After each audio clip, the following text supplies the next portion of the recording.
You ask Tiger to solve. This deals with linear equations with one unknown.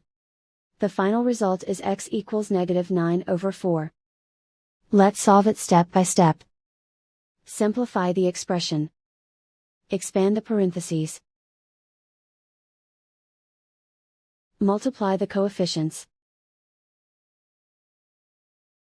Simplify the arithmetic. Expand the parentheses. Simplify the arithmetic. Group all constants on the right side of the equation. Add 9 to both sides. Simplify the arithmetic.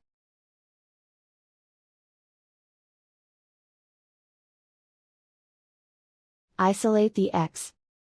Divide both sides by -4. Cancel out the negatives. Simplify the fraction. Move the negative sign from the denominator to the numerator. And so the final result is x equals -9/4.